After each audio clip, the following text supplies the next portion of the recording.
அனைவருக்கும் வணக்கம். நான் ஒரு லாங் ட்ராவல் தாங்க இப்போ போகிறேன் எங்கள் ஃபேமிலியோட. அது குறைஞ்சது ஒரு 350 கிலோமீட்டருங்க. நான் இங்கே புறப்படுறது பெங்களூர்லேருந்து எலக்ட்ரானிக் சிட்டியிலேருந்து நான் புறப்படுறேன். மதியம் ஒரு 2 மணி இருக்குங்க. இப்போ இதில் என்ன விசேஷன்னா, நான் போகிற வழியில் என்னென்ன ஊர்கள் இருக்கோ அதில் மிக முக்கியமான ஊர்களில் மிகவும் பிரசித்தி பெற்ற விஷயங்களை நான் உங்களோட ஷேர் பண்ணுறேங்க. நீங்கள் அந்த வழியாக கடந்து போகும்போது இதில் உள்ள வீடியோ பார்த்தீங்கன்னா, நான் சொன்ன தகவல்கள் உங்களுக்கு பிடிச்சிருந்துன்னா கண்டிப்பாக அதை நீங்கள் போய் பார்த்து ரசிக்கணுன்றதுக்காக தான் இந்த வீடியோங்க. முதல்ல இங்கேருந்து எலக்ட்ரானிக் சிட்டியிலேருந்து நம்ம போனோம்னா ஓசூர் ஃபஸ்ட்டு வருங்க. ஓசூர் எலக்ட்ரானிக் சிட்டிலேருந்து குறைஞ்சது ஒரு 40 கிலோமீட்டர் தூரம் இருக்குங்க. இந்த ஓசூரில் என்ன விசேஷம் அப்படின்னா, ஒரு சிவன் கோயில் இருக்குங்க. சந்திர சூடேஸ்வரர் அப்படின்ற ஒரு சிவன் கோயில் இருக்குங்க. அந்த சிவன் கோயில் மலை மேலே இருக்குங்க.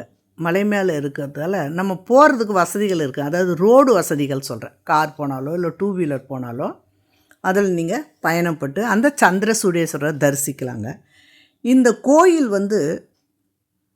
11ஆம் நூற்றாண்டு சோழர் கால கல்வெட்டுகள் இருக்குங்க. அதாவது பழைய கால சோழர்கள் காலத்து கல்வெட்டுகள் இருக்கிறதால இந்த கோயில் சோழர் கால ஆட்சி காலத்தில் இருந்தே இருக்குது அப்படின்னு நம்ம தெரிஞ்சுக்கலாம்.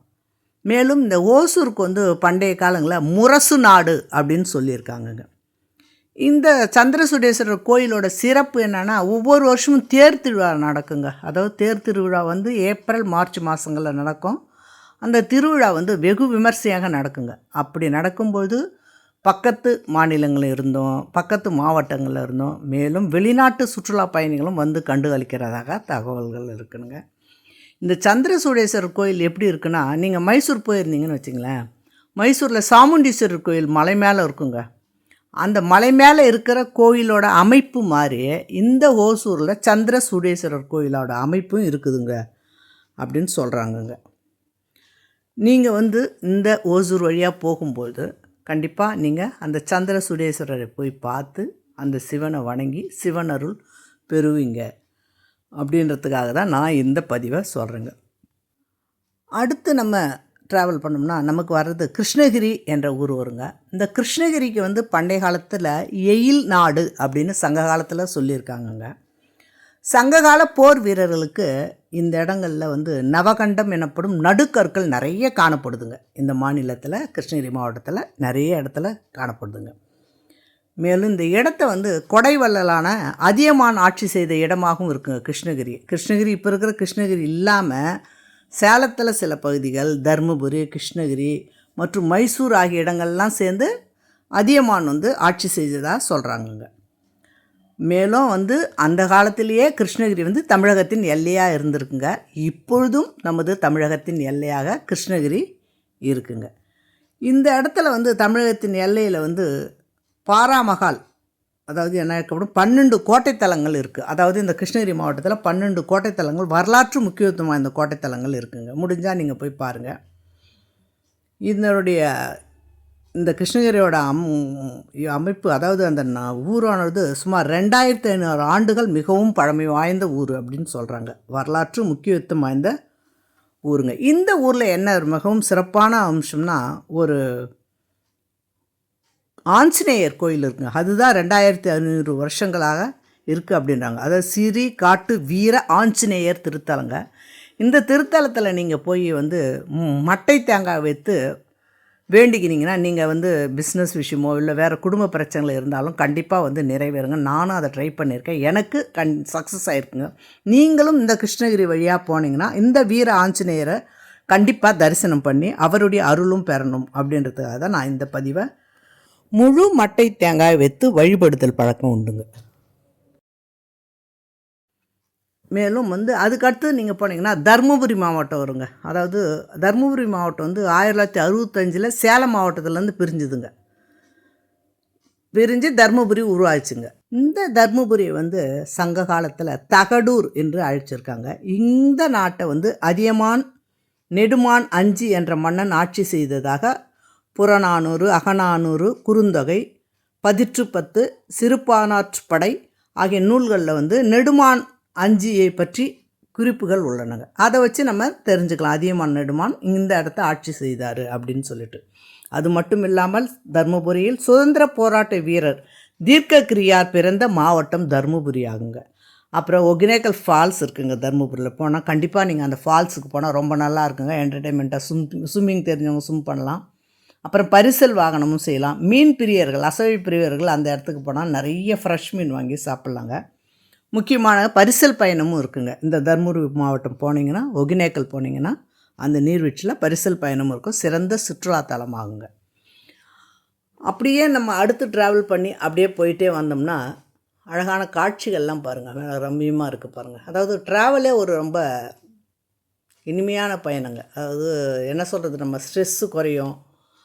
அழகான பகலில் போனோம்னா நல்லா வானம். சப்போஸ் சமயத்தில் மழையெல்லாம் பெய்யும்போது ரொம்ப நல்லா இன்ட்ரெஸ்டிங்காக இருக்கும். ஆனால் ஓட்டுறவங்களுக்கு தான் கொஞ்சம் கஷ்டம். பட் நம்ம உள்ளே உட்காந்து ரசிக்கிறவங்களுக்கு ரொம்ப அருமையாக இருக்கும் ஒரு மழையோடு வரும்போது. ஆனால் அடுத்து வர்றது சேலம் மாவட்டங்க. அது வந்து சுமார் 2000 ஆண்டுகளுக்கு முந்தைய ரோமானிய பேரரசர் டைபீரியஸ் கிளாடியஸ் நீரோ என்பவர் இந்த இடத்த ஆட்சி செய்ததாக வரலாறு சொல்கிறாங்க. அவருடைய வெள்ளி நாணயங்கள் அங்கே கண்டுபிடிக்கப்பட்டதால் அதை வந்து ஆட்சி செய்தார்னு நம்ம தெரிஞ்சுக்கலாங்க. 1987 சேலம் மாவட்டத்தில் உள்ள கோனேரிப்பட்டு என்ற இடத்துல கண்டுபிடிக்கப்பட்டதுங்க.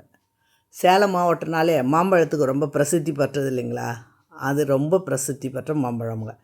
கற்கால மனிதன் பயன்படுத்திய கோடாரிகள், சுத்தி, பானைகள், தேய்ப்பு கற்கள், வளையல்கள் போன்றவை சேர்வராயன், கல்வராயன், மேலகிரி, குட்டிராயன் போன்ற மலைப்பகுதியில், அதாவது இந்த சேலத்தில் உள்ள மலைப்பகுதியில் பழங்கால பொருட்கள் வந்து கிடச்சிருக்குங்க. மேலும் இங்கே வந்து சேலத்துலேருந்து நீங்கள் போனீங்கன்னா ஏற்காடுங்க. அதாவது ஏழைகளின் ஊட்டி எனப்படுவோம். ஊட்டி ரொம்ப தூரம் ஹைட்டு, இது வந்து சின்னதாக இருக்கும். பட் பட்ஜெட் கம்மியாக இருக்கும். அதனால் ஏழைகளின் ஊட்டி என்று அழைக்கப்படுதுங்க. இங்கே வந்து மேட்டூர் அணையும் தாராமங்கலம் கைலாசநாதர் கோயில் மிகவும் பிரசித்தி பெற்றதுங்க சேலத்தில். அப்புறம் மேச்சேரி பத்ரகாளி அம்மனும் ரொம்ப பிரசித்தி பெற்றது. சங்ககிரி மலைக்கோட்டையும் பிரசித்தி பெற்றதுங்க. நீங்கள் போனீங்கன்னா கண்டிப்பாக இதை பாருங்கள். நாங்கள் சேலத்தில் வந்தோடனே பசி எடுத்ததுங்க. அங்கே தான் இந்த சேலத்தோட ஊர் தான் இது. நாங்கள் நின்றுன்னு இருக்கோம். அங்கே ஒரு கடையில் நாங்கள் நல்லா சாப்பாடு சாப்பிட்டுட்டு மேலே அந்த இது தான் சாப்பிட்டோங்க. நாங்கள் நான்வெஜ் பிரியர் இருந்தால் என்வி சாப்பிட்டோங்க. சாப்பிட்டுட்டு அந்த ரோட்டில் நின்று ஃபோட்டோ எடுத்துகிட்டு கொஞ்சம் ரிலாக்ஸ் பண்ணிவிட்டு அடுத்த ட்ராவலுக்கு ரெடி ஆகிட்டோங்க. கொஞ்சம் தூரம் போகணும். ஏன்னா ரொம்ப நேரம் உட்காந்துட்டே வந்தோம் இல்லைங்களா? இறங்கி தான் போகிறோம். இதுதான் அந்த சேலத்தில் உள்ள ராஜகாளியம்மன் ஆலயம் பாருங்கள், ரைட் சைடில்.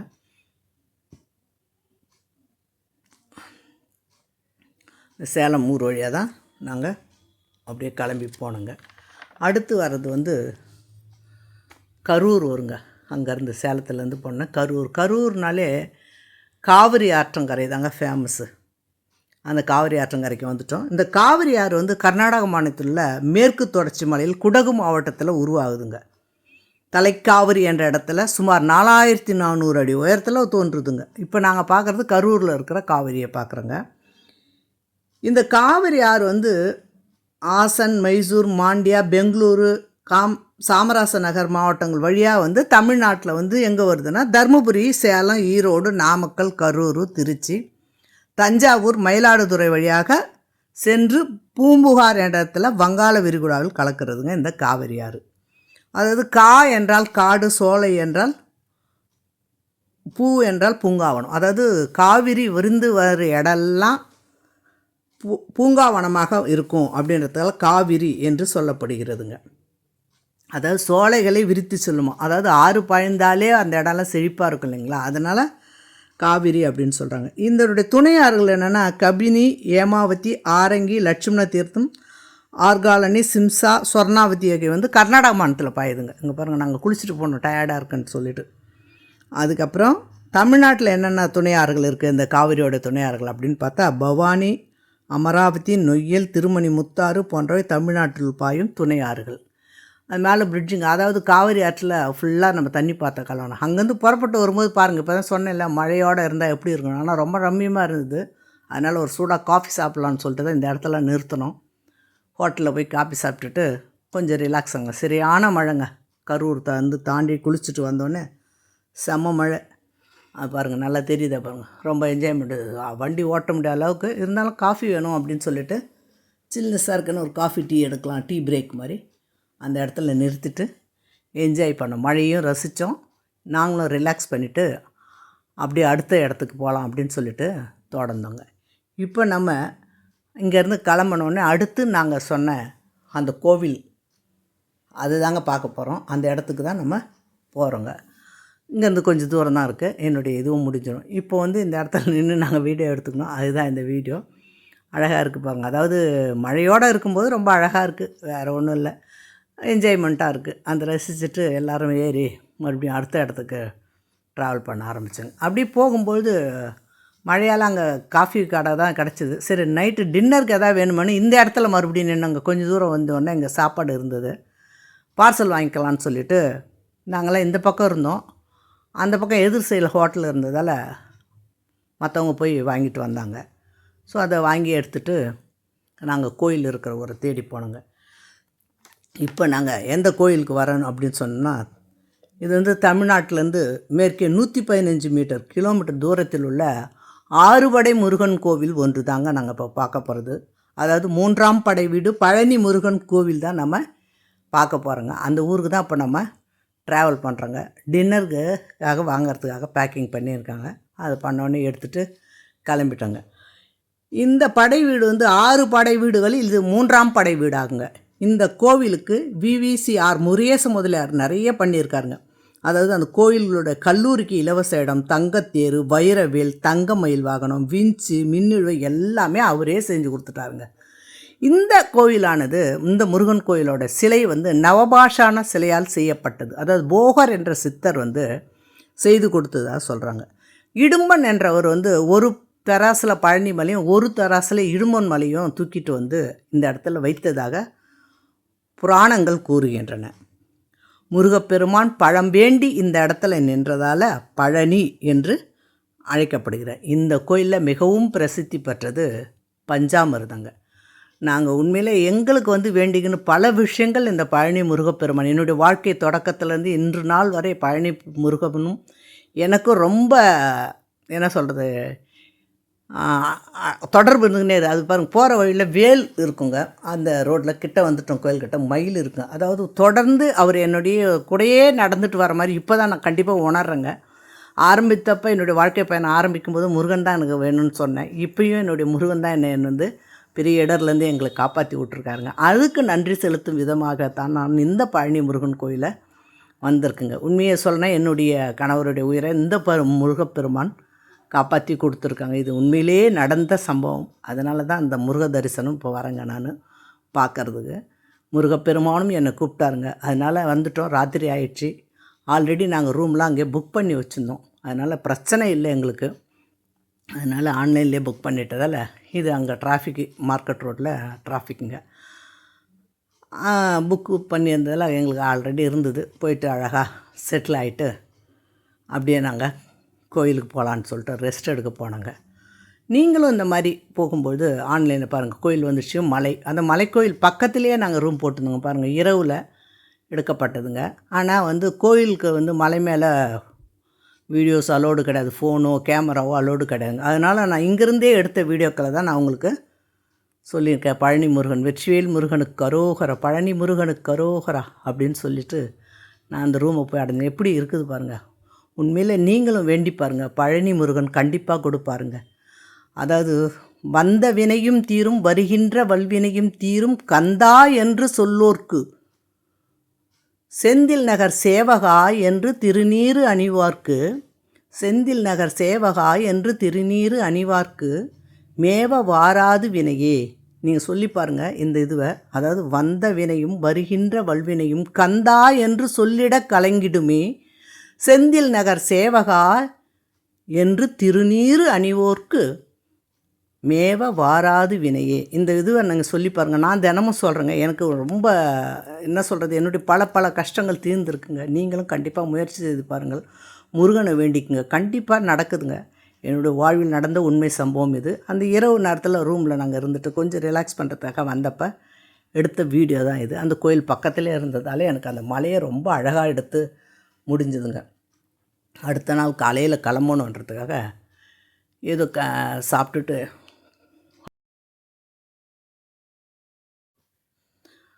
நாள் என் செய்யும் வினைதான் என் செய்யும் கோல் என் செய்யும் கொடும் கூற்றென் செய்யும் குமரேசர் இரு தாளும் சிலம்பும் சதங்கையும் தண்டையும் சண்முகத்தான் இரு தோளும் என் முன்னே வந்து நின்றிடின். இந்த திருப்புகழும் சொல்லுங்கள். காலையில் எழுந்து நாங்கள் குளிச்சுட்டு ரோப் காரில் போகிறதுக்காக சீக்கிரமாக வந்துட்டோங்க 5:30 மணிக்கு.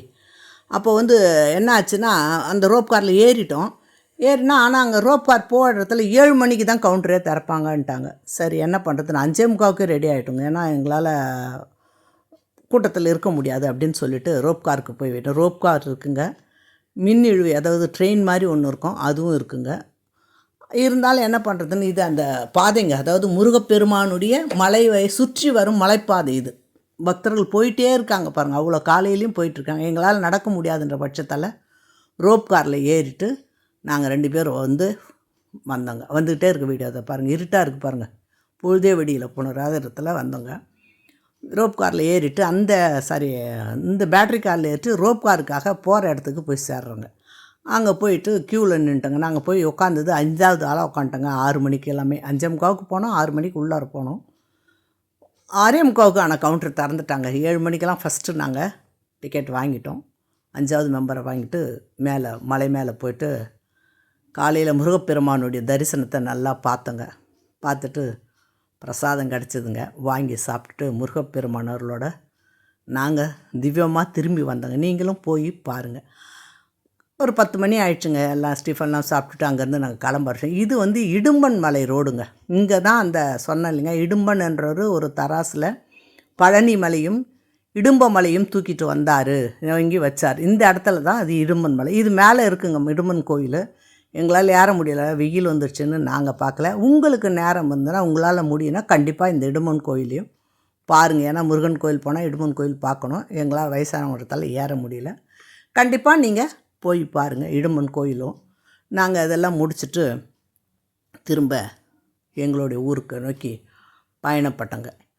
வாழ்க்கையில் என்னுடைய இது பிரகாரம் நான் பார்த்தது, என்னுடைய சின்ன வயசுலேருந்தே முருகப்பெருமானை நான் நினச்சிக்கினே இருந்தேன். ஆனால் இந்த வயசான காலத்துலேயும் எனக்கு கரெக்டாக அவர் ஆட்கொண்ட மாதிரி எனக்கு ஒரு ஃபீலுங்க. ஏன்னா என்னுடைய வாழ்க்கை ஆரம்பிக்கும் போதும் ஃபஸ்ட்டு நான் பழனி முருகன் கோயில் தாங்க போனேன். அதுக்கப்புறம் இப்போ வாழ்வினுடைய கடைசி காலகட்டத்தில் இருக்கும்பொழுது இந்த பழனி முருகன் தான் எங்களை கூப்பிட்டு வாங்கன்னு கூப்பிட்றாரு. என்னுடைய கணவருடைய உயிரையும் இப்போதைக்கு காப்பாற்றி கொடுத்துட்டாருங்க. அதுக்கு நன்றி செலுத்தும் விதமாக வந்தோம். நீங்களும் கண்டிப்பாக முருகப்பெருமானுடைய அருளை வேண்டிங்க. நான் சொன்ன இந்த திருப்புகழை நீங்கள் இன்னும் நல்லா தெளிவாக பார்த்து புக்கில் பார்த்து படித்து இந்த முருகப்பெருமானை மனசார வேண்டிக்குங்க. பழனி முருகப்பெருமானை கண்டிப்பாக மனசார வேண்டிங்க. 6 படை முருகனும் நமக்கு அருள்வாங்க. என்னுடைய வாழ்க்கையில் நடந்தது தான் உங்களுக்கு நான் ஷேர் பண்ணிக்கிறேங்க. உங்களுக்கு கண்டிப்பாக இந்த வீடியோ பிடிச்சிருக்குங்க. மறக்காமல் எம்எஸ் சேனலை சப்ஸ்கிரைப் பண்ணுங்கள், லைக் பண்ணுங்கள், ஷேர் பண்ணுங்கள், கமெண்ட் பண்ணுங்கள். பக்கத்தில் இருக்க பெல் ஐக்கானை கிளிக் பண்ணுங்கள். நாங்கள் இப்போ கிளம்பிட்டோங்க. இப்போ எங்கள் ஊரை நோக்கி நாங்கள் போகிறோங்க. போகிற வழியில் மறுபடியும் அதே பாதி, ஏன்னா ஒரு 10-11 மணிக்கெலாம் கிளம்பிட்டோங்க. மறுபடியும் நாங்கள் போய் வீடு சேரணும் இல்லைங்களா, அதுக்கு அதே வழியாக நாங்கள் ஃபாலோ பண்ணிவிட்டு போயிட்டு வரேங்க.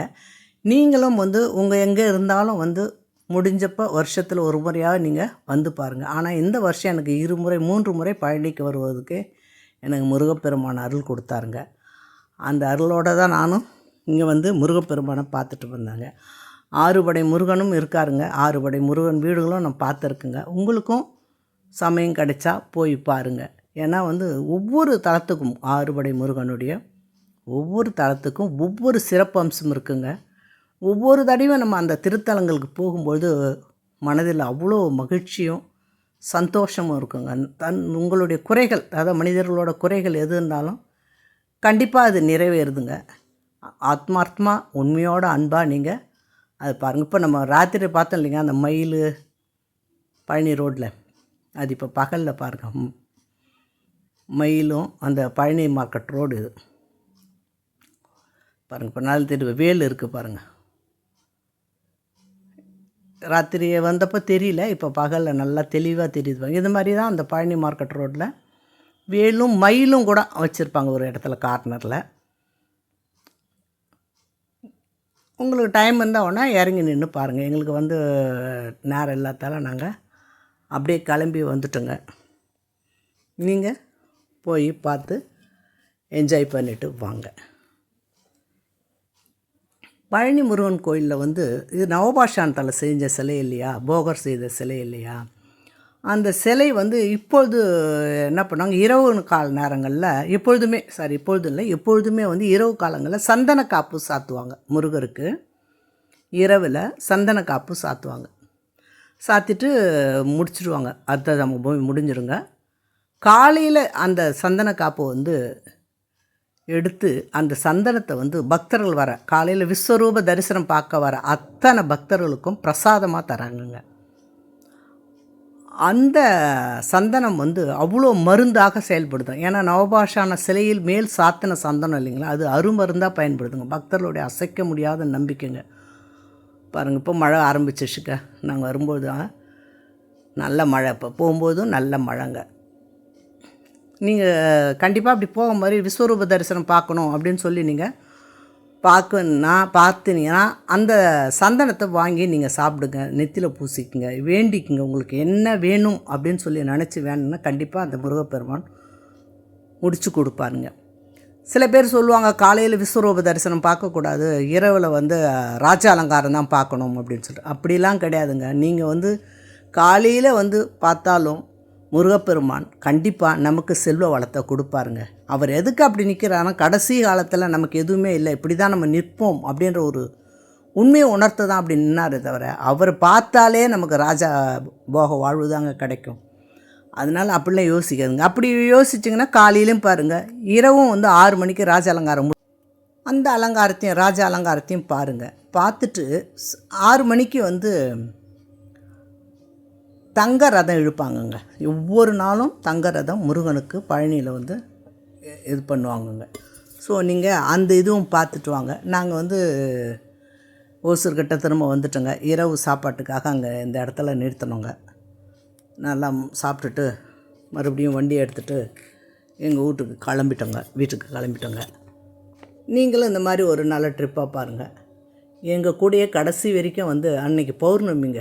பாருங்கள், அழகாக இந்த நிலா வந்து துணையாக வந்ததுங்க. முழுமதி நிலவு எங்களுக்கு கூடயே வந்ததுங்க. எனக்கு ரொம்ப இது பிடிச்சிருந்துங்க. நீங்கள் இந்த மாதிரி போகும்போது உங்களுக்கு கிடச்சதுன்னா நீங்களும் பாருங்கள், அனுபவிங்க. முருகப்பெருமான் அருளோட எல்லாம் வல்ல முருகப்பெருமான் எல்லோருக்கும் எல்லா வளத்தையும் தரட்டும் அப்படின்னு சொல்லி நான் வேண்டிக்கினேன் இந்த வீடியோவை நான் நிறைவு பண்ணுறேங்க. மறக்காமல் என் சேனலை சப்ஸ்கிரைப் பண்ணுங்கள். இதுவரைக்கும் எனக்கு சப்ஸ்கிரைப் பண்ண அத்தனை நல்ல உள்ளவங்களுக்கும் கோடான கோடி நன்றி. இந்த நிலவும் எங்களை தொடர்ந்து வந்து எங்களுடன் இரவு பயணத்தை முடித்து வைத்ததற்கு இந்த நிலவுக்கும், அதாவது சந்திரன் அப்படி சொல்லுவாங்க, சந்திர பகவான் இல்லைங்களா, அந்த சந்திர பகவானுக்கும் நான் என்னுடைய கோடான கோடிய நன்றியை செலுத்திக்கிறேங்க. நீங்களும் பழனி முருகன் அருள் பெற்று இனிதே வந்து போய் பார்த்துட்டு வாங்க. முடிஞ்ச 6 படை வீடையும் பாருங்கள், அவனருள் பெறுங்க. கண்டிப்பாக நல்லதே நடக்கும் என்று நம்புவோம். நம்பிக்கையுடன் செயல்படுவோம். முருகப்பெருமானருள் கண்டிப்பாக நமக்கு நல்லதையே நடத்தி கொடுங்க. உங்கள் ஃப்ரெண்ட்ஸு, ரிலேட்டிவ்ஸு, வேறு யார் இருந்தாலும் என்னுடைய சேனலை பார்க்க சொல்லி தயவு